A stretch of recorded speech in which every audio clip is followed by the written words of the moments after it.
Welcome to Butcher Block Cooking. Today's focus will be vanilla cupcakes. These beauties are moist on the inside with a great vanilla flavor, and they're balanced out really nicely with a lemon cream cheese frosting for the summer months.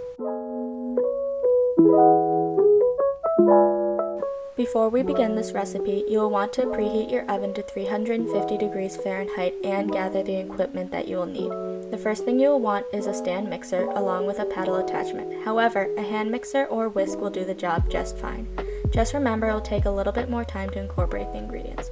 Next, you'll want a cupcake pan that can hold 12 cupcakes. As you can see, I've already lined mine with cupcake liners.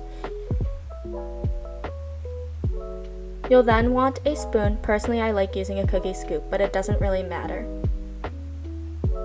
Then you'll also want some measuring tools such as measuring spoons, cups, or a scale. Finally, you'll want a spatula to help scrape down the sides of the bowl as you go. Once you have your tools ready, it's time to prepare the ingredients. For the cupcake part of the recipe, you'll need 270 grams of flour, 200 grams of white sugar, a fourth of a teaspoon baking soda, 1 teaspoon baking powder, a half a cup of milk, 3 eggs, 2 sticks of room temperature butter, a half a cup of sour cream, and finally 3 teaspoons of vanilla extract.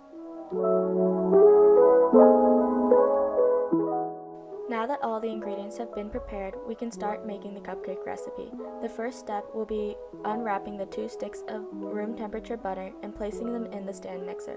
Once that is done, be sure to try and whip it and realize you probably should have added the sour cream at this step.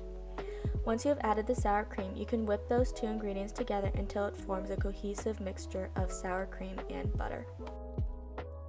Once those 2 ingredients are mixed together, you can let them hang in the mixer while you put together the dry ingredients while also grabbing yourself a fork or a whisk.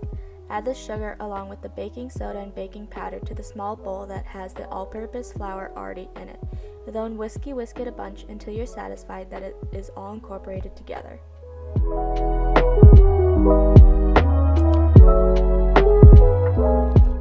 Put the bowl of dry ingredients to the side and grab your eggs. You'll need to separate these because for this recipe, you will only be using the egg whites. Do this carefully and try not to break the yolks like I did.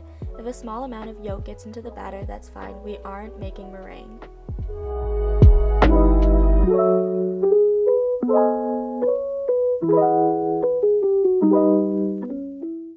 Now that the eggs and the dry ingredients have been prepared, we can add the eggs to the mixing bowl and lightly beat before adding half of the dry ingredients. Mix until just incorporated. We can then add half of the milk, mix again, and repeat by adding the last of the dry ingredients, followed by the rest of the milk along with the vanilla extract before a final mix. 1 tablespoon is equal to 3 teaspoons of liquid needed. If the batter looks a little clumpy, that is fine, as the small chunks of butter will melt in the oven during baking. This keeps the cupcakes from drying out. While the mixer is running, I decided to clean up my workstation, and once the batter is just incorporated, scrape down the sides with a spatula and bring the lined cupcake tin to the butcher block. You'll need to fill each one roughly 3/4 of the way, or 2 cookie scoops in my case.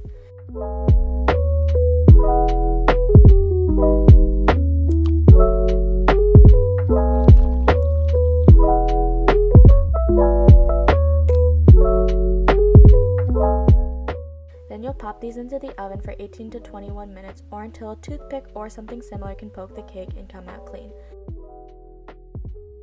Now, as the cupcakes continue to cool, we can put together the frosting. You will need 8 ounces of cream cheese, 1 stick of room temperature butter, vanilla, some milk to even out the texture, and some type of flavoring. I personally use lemon extract. And then you'll need powdered sugar, roughly 3 cups. Once you've managed to open all of the packaging, dump the cream cheese, room temp butter, and a splash of milk into the stand mixer and cream together until smooth. Then, gradually add the powdered sugar and mix after each addition. If the frosting doesn't start to come together, you can add another splash of milk to smooth it out. Just be careful that you don't add too much, otherwise the frosting will become too liquidy and sweet, and you'll have to start over.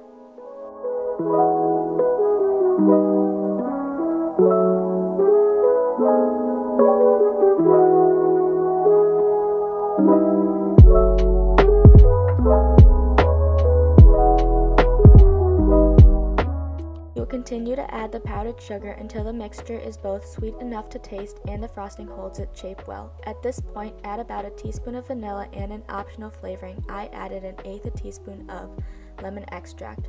Additionally, you can add some type of food coloring. I personally used a blue gel food dye that I added to the frosting via a long toothpick. Beat the frosting one last time and the frosting is finally done.